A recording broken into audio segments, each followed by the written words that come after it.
Good morning, dear students. My name is Pawan Kumar Sharma. I am the faculty of Electrical Engineering Department in Sri Digambar Institute of Technology, Dausa. आज हम electrical machine के lecture number 26 के बारे में discuss करने जा रहे हैं, जिसमें हमारा टॉपिक है वो डायरेक्टली रिलेटेड है flux linkage versus current characteristics of magnetic circuits. Flux linkage versus current characteristics of magnetic circuits. इसमें हम सिंगल एक्साइटेड मैग्नेटिक सिस्टम को हम लेके चल रहे हैं। सबसे पहले हम सिंगल एक्साइटेड मैग्नेटिक सिस्टम के रूप में हम बात करते हैं। यहाँ पे मैंने क्या किया है, टोरोडियल कोर लिए, एक टोरोडियल कोर लिए। Flux linkage versus current characteristic of magnetic circuits मेरा टॉपिक है, जिसमें सिंगल एक्साइटेड मैग्नेटिक सिस्टम के बारे में हम डिस्कस करते हैं। यहाँ पे मैंने क्या किया है, एक टोरोडियल कोर लिए है, toroidal core excited from single source. यहाँ पे ये जो है वो टोरोडियल कोर है, ये पूरी जो कोर है वो क्या है, टोरोडियल, जिसमें n नंबर ऑफ टर्न्स हैं। कितने नंबर ऑफ टर्न्स हैं, n नंबर ऑफ टर्न्स। मतलब ये जो टर्न्स हैं वो n नंबर ऑफ टर्न्स हैं, ठीक है। मतलब n नंबर ऑफ टर्न्स के साथ ये कोर है, जिसको टोरोडियल कोर है। टोरोइड की आकार में आपको शेप में दिख रहा होगा, ये टोरोइड की फॉर्म में है। इसको मैंने एक सिंगल सोर्स से, वोल्टेज सोर्स से सप्लाई दी है, जिसकी वजह से इसमें जो करंट फ्लो हो रहा है वो I है। R इज द रेजिस्टेंस है। जो E हमारा है वो EMF है, जो E बराबर EMF है। यहाँ पे जो टोरोडियल कोर को एक्साइट किया है मैंने सिंगल सोर्स से। तो सबसे पहले बात करते हैं electrical energy input. Consider a simple magnetic system. हम एक सिंपल मैग्नेटिक सिस्टम कंसिडर करते हैं ऑफ ए टोरॉइड फॉर्म। एक टोरॉइड के टोरॉइड कोर में हम क्या करते हैं, सिंपल मैग्नेटिक सिस्टम को कंसिडर करते हैं excited by a single coil, जिसे एक सिंगल कोइल के द्वारा एक्साइट किया गया है। एज शोन इन फिगर, जैसा कि फिगर में दिखाया है। The instantaneous voltage equation for the electric circuit is written by applying Kirchhoff voltage law। Instantaneous voltage equation electrical circuit के लिए किरचॉफ का वोल्टेज नियम अप्लाई करके हम लिख सकते हैं। तो लिखते हैं, तो किरचॉफ का वोल्टेज नियम KVL हम अप्लाई करेंगे इस वाले फिगर में। तो यहाँ से हम KVL अप्लाई करेंगे तो देखो क्या बनेगा। KVL अप्लाई करने के साथ यहाँ से मैं KVL लगाऊंगा, तो यहाँ पे KVL में देखते हैं माइनस से प्लस जा रहा हूँ तो क्या आएगा, BT। माइनस के यहाँ पे रेजिस्टेंस के सापेक्ष ड्रॉप हो जाएगा तो माइनस के IR। फिर यहाँ से प्लस से माइनस नीचे जा रहा हूँ तो प्लस से माइनस, माइनस के E इक्वल टू 0। ये हमने क्या लगा ली, KVL। BT माइनस के IR माइनस के E इक्वल टू 0। तो ये हमारा KVL लग चुकी है। तो KVL लगाएंगे जब हम सर्किट में, इस वाले सर्किट में हम जब KVL लगाएंगे तो क्या आ जाएगा, माइनस से प्लस जाएंगे तो BT माइनस रेजिस्टेंस के सापेक्ष ड्रॉप हो जाएगा तो माइनस के IR, प्लस से माइनस जा रहा हूँ तो माइनस, और माइनस का E इक्वल टू 0। ये हमारा क्या आ गया, KVL लगा दिया, ठीक है। तो KVL क्यों लगाई है, क्योंकि इंस्टेंटेनियस वोल्टेज इक्वेशन निकालनी है हमको इलेक्ट्रिकल सर्किट के लिए। तो ये हमारी KVL लगा दी हमने। BT माइनस के IR माइनस के E इक्वल टू 0। यहाँ से BT की वैल्यू निकालूंगा तो IR प्लस के E, तो BT बराबर क्या आ जाएगा, IR प्लस के E, where E equal to D psi upon dt। लेकिन E बराबर क्या होता है, D psi upon dt, where psi denotes the flux instantaneous flux linkage. यहाँ पर जो शाई है वो किसको डिनोट कर रहा है, इंस्टेंटेनियस फ्लक्स लिंकेज को। तो हमारा KVL लगाने के द्वारा BT बराबर क्या आया था, IR प्लस के E। जहाँ पर E है वो डिनोट कर रहा है E equal to D psi upon dt, where psi denotes the flux instantaneous flux linkage. तो BT बराबर हमारी वैल्यू आई थी KVL लगाने पर, BT इक्वल टू आया था IR प्लस के E के। तो BT equal to IR plus E की वैल्यू पुटअप कर देते हैं। E बराबर क्या हुआ था, डी शाई अपॉन dt। तो यहाँ पे E की वैल्यू पुटअप कर दी है तो IR प्लस के डी शाई अपॉन dt। तो BT बराबर इक्वेशन क्या आ गई, BT बराबर IR प्लस के D psi upon dt, IR plus के D psi upon dt। This is the equation number 1। This is the equation number 1। तो equation number 1 हमारी आ चुकी है, विच इज BT बराबर IR प्लस के d psi upon dt। Here psi is the instantaneous flux linkages with the circuit। यहाँ पे जो psi है वो सर्किट के साथ इंस्टेंटेनियस फ्लक्स लिंकेज है। Multiplying both sides of equation 1 by I D T. यहाँ पे इक्वेशन 1 को मैं दोनों तरफ आई डी टी से मल्टीप्लाई कर रहा हूँ, तो इधर मल्टीप्लाई करूँगा आई डी टी से, तो B T I D T, I R में आई डी टी से मल्टीप्लाई करूँगा तो I square R D T plus के I D psi upon D T, तो जो कि त्यों आई डी टी से मल्टीप्लाई कर दिया मैंने, इधर भी आई इंटू डी टी से मल्टीप्लाई कर दिया।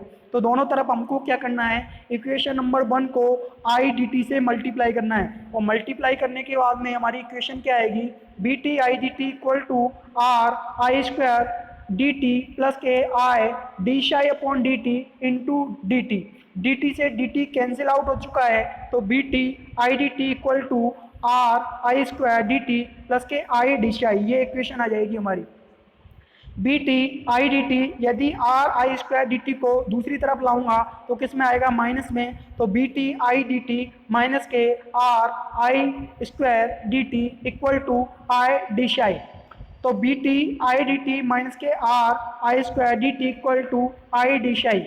मैंने यहाँ से क्या किया, आई डी टी कॉमन ले लिया दोनों में से, इन दोनों में से मैंने आई डी टी कॉमन ले लिया, तो आई डी टी कॉमन लेने के बाद में क्या आएगा, अंदर क्या बच जाएगा, बी टी माइनस के I R, B T minus के आई आर, तो आई डी टी कॉमन ले लेंगे तो ब्रैकेट में क्या बच जाएगा, bracket start B T minus के I R bracket close equal to I D psi.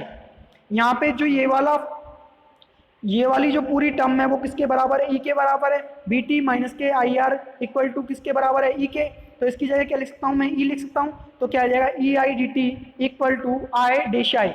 Since D W electric, यानी इलेक्ट्रिक जो एनर्जी है, इलेक्ट्रिक वर्क है, electric energy equal to E I D T बराबर I D psi, E I D T बराबर I D psi. This is the equation number 2।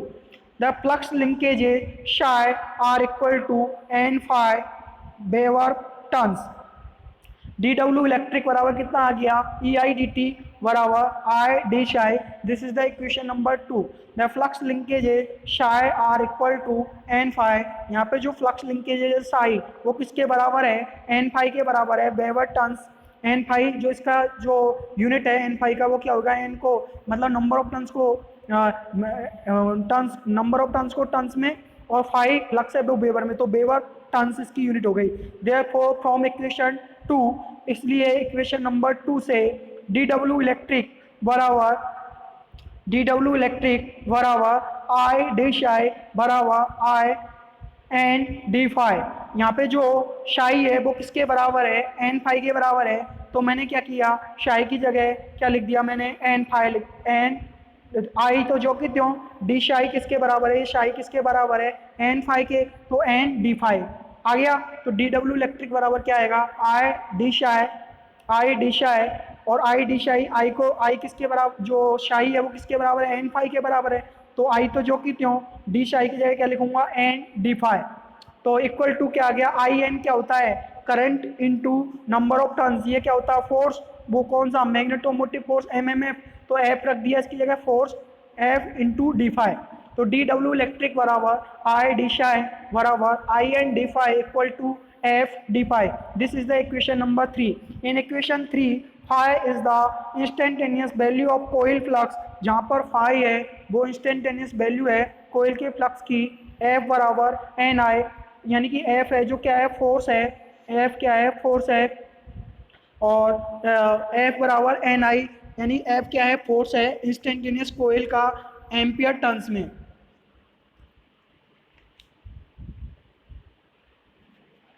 Instantaneous value of coil flux F बराबर N आई।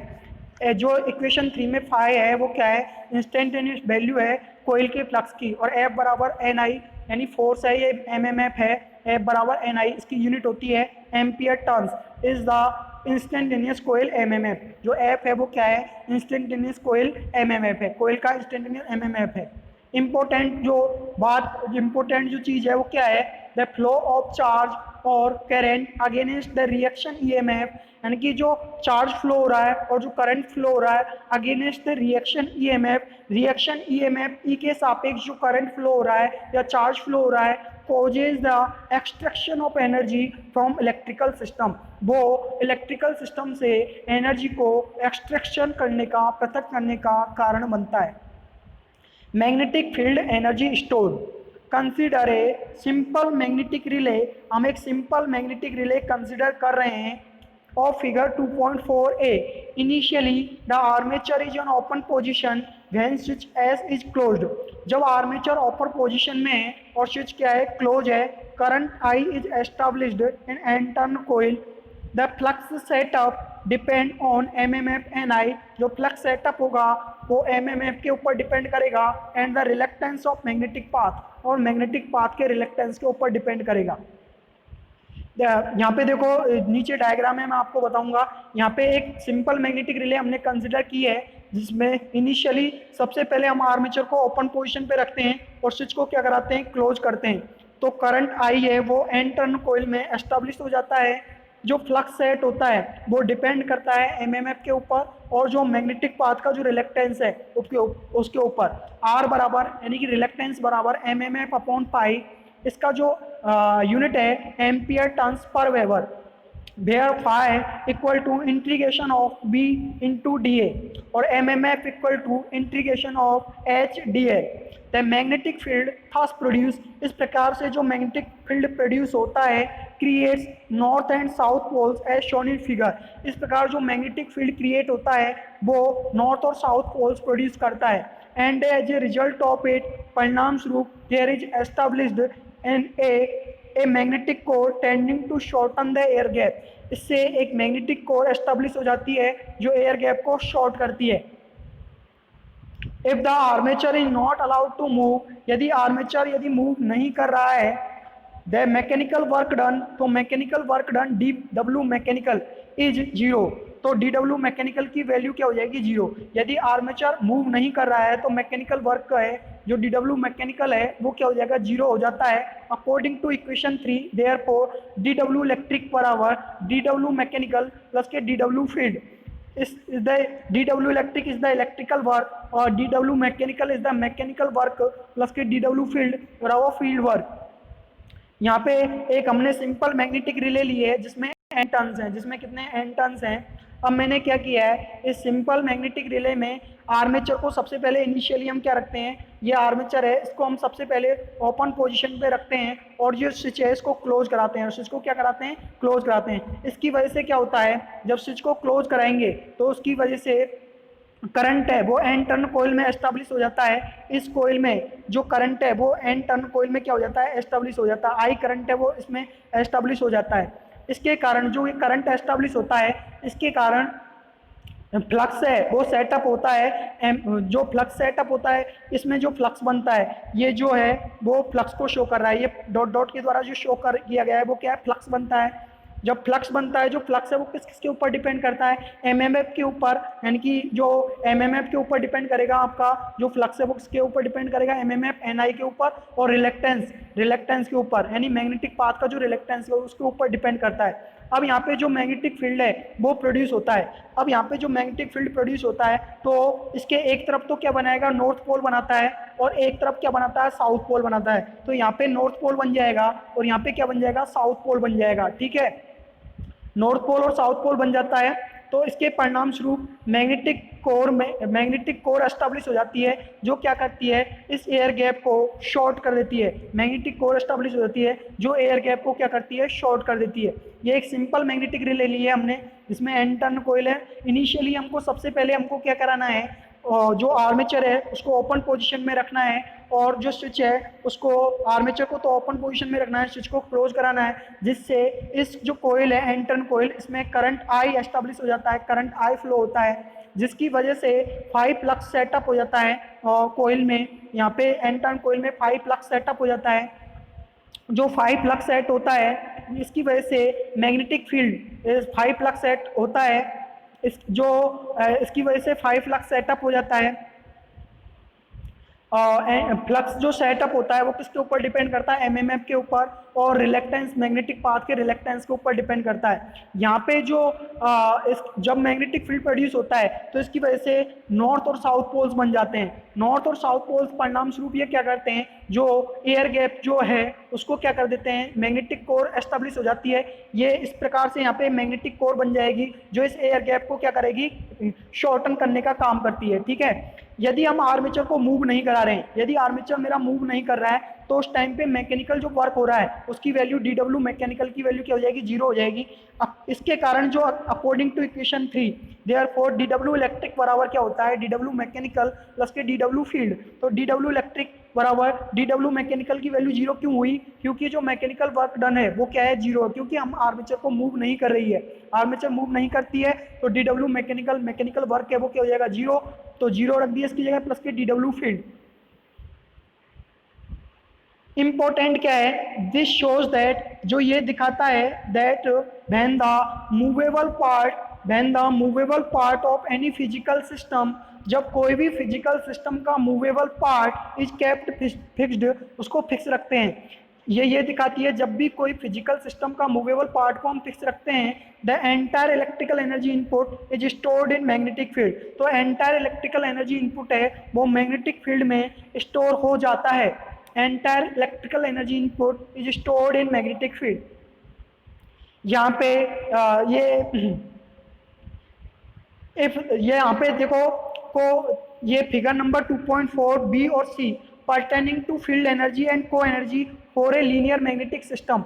Linear magnetic system के लिए ये field energy और को energy को denote कर रहा है। तो D W field from equation 3 से हमने क्या निकाला था, डी डब्ल्यू फील्ड बराबर डी डब्ल्यू इलेक्ट्रिक बराबर किसके आया था, I D psi equal to F D phi. This is the equation number 4। यहाँ पे डी डब्ल्यू फील्ड ये है और ये डी डब्ल्यू फील्ड, यहाँ पे ये जो एच डेरिया के द्वारा दर्शाया गया है वो क्या है, डी डब्ल्यू फील्ड है, इसमें भी डी डब्ल्यू फील्ड है। यहाँ पे जो ये डी एफ है ये डी डब्ल्यू फील्ड है, यहाँ पे डी फाई फ्लक्स है, ये यहाँ पे जो फाई वन फ्लक्स की टर्म में यानी फाई फ्लक्स की टर्म में है और ये शाई की टर्म में रिप्रेजेंट किया है, यानी फिगर नंबर बी है वो फाई फ्लक्स की टर्म में है और ये शाई की टर्म में डिनोट किया है, फ्लक्स लिंकेज की टर्म में आई शाई और एफ आई के टर्म में डिनोट किया है। If the initial flux is zero, यदि इनिशियल फ्लक्स जीरो है, then the magnetic field energy store W field, तो मैग्नेटिक फील्ड एनर्जी स्टोर्ड है जो W field establishing as a flux phi one, तो वो क्या करेगी, मैग्नेटिक फील्ड में जो एनर्जी स्टोर हो रही है वो फ्लक्स फाई वन एस्टाब्लिश करेगी और फ्लक्स लिंकेज शाई वन। जब magnetic field energy W field store हो रही है तो वो क्या करेगी, फाई वन फ्लक्स इंड्यूस करेगी, फाई वन फ्लक्स एस्टाब्लिश करेगी और साई वन जो है फ्लक्स लिंकेज है, शाई वन है जो फ्लक्स लिंकेज है वो एस्टाब्लिश करेगी।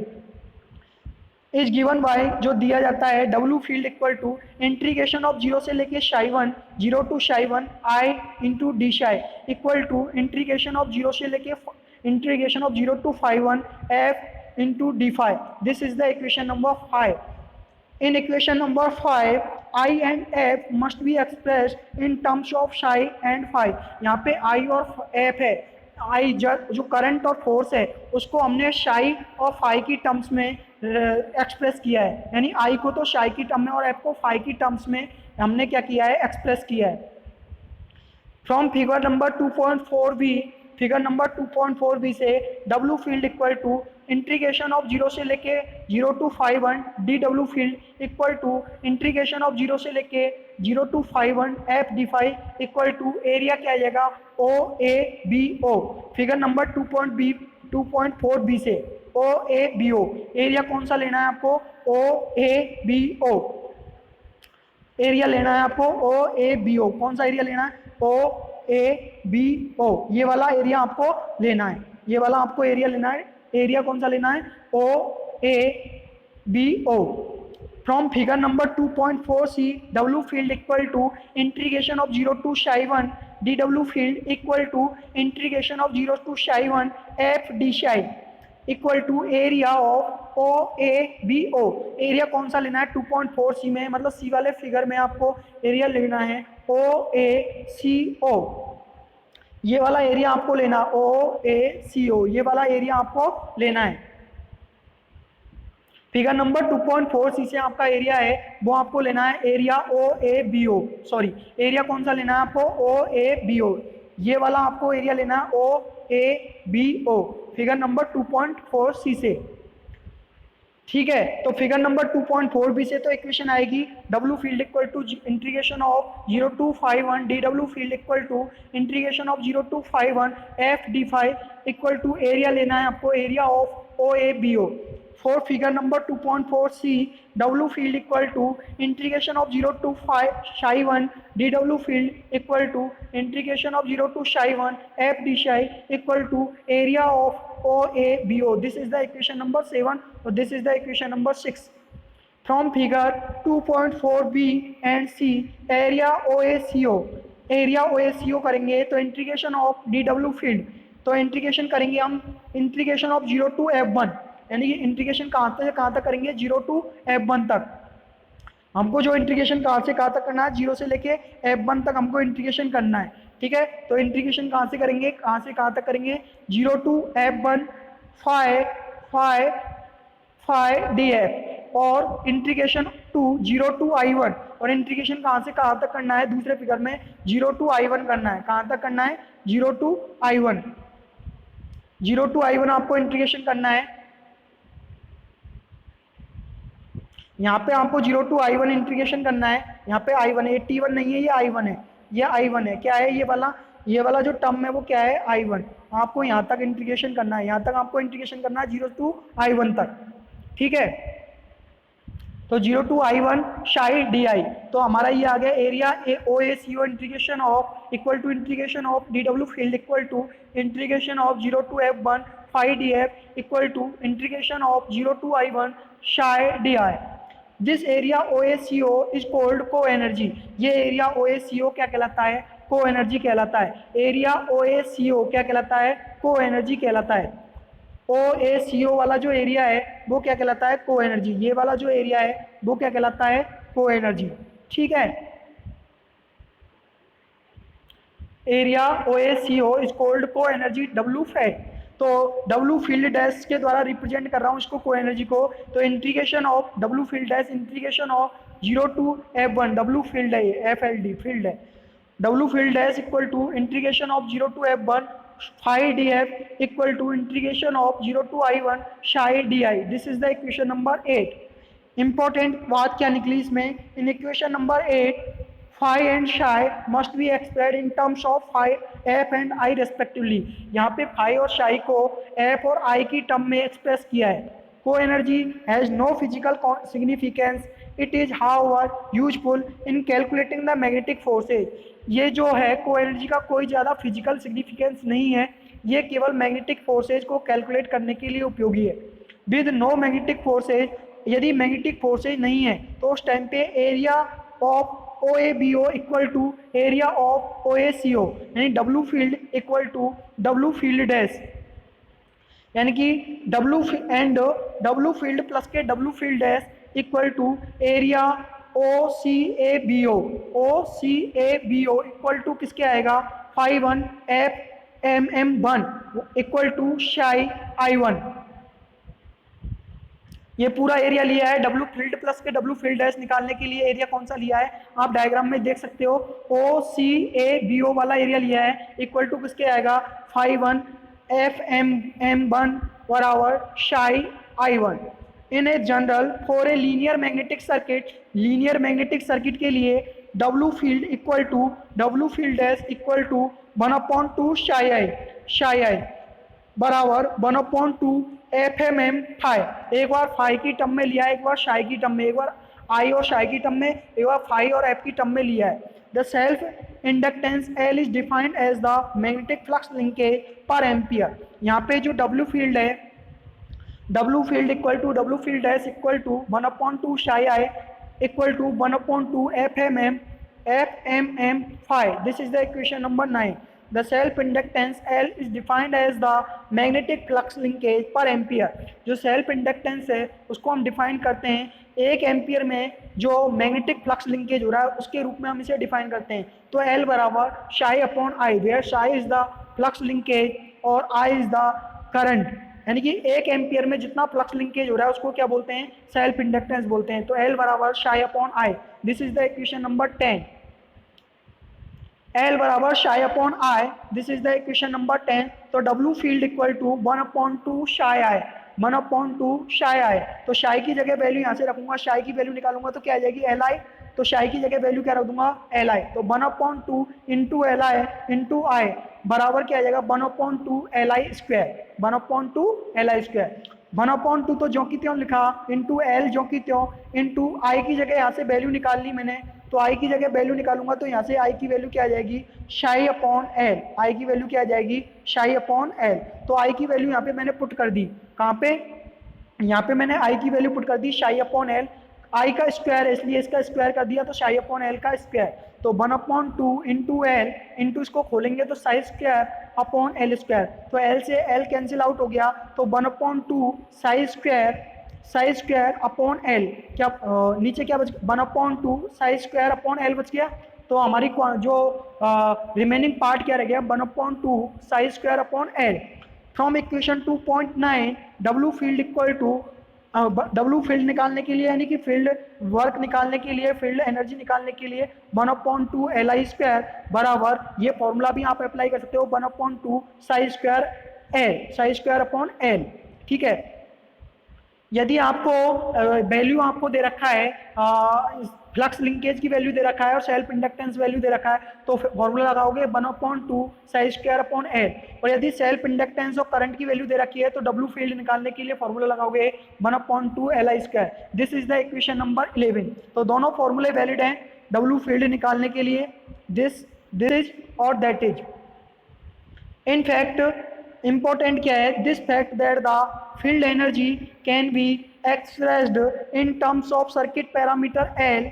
इसका मतलब ये हुआ फील्ड एनर्जी को हम सर्किट पैरामीटर एल यानी सेल्फ इंडक्टेंस पैरामीटर के रूप में एक्सप्रेस कर सकते हैं। Clears the way for electric circuit approach to analysis of electrical machines, जो एक रास्ता क्लियर करती है फॉर इलेक्ट्रिक सर्किट्स के लिए approach to analysis of electrical machines का एनालाइज करने की अप्रोच है। That is the generalised theory of electrical machines, ये है इलेक्ट्रिकल मशीन्स की जनरलाइज्ड थ्योरी है। Thus, the field energy approach serves as the physical basis for the generalized theory of electrical machines. Thank you, dear students. Thank you. Thank you, dear students. Thank you.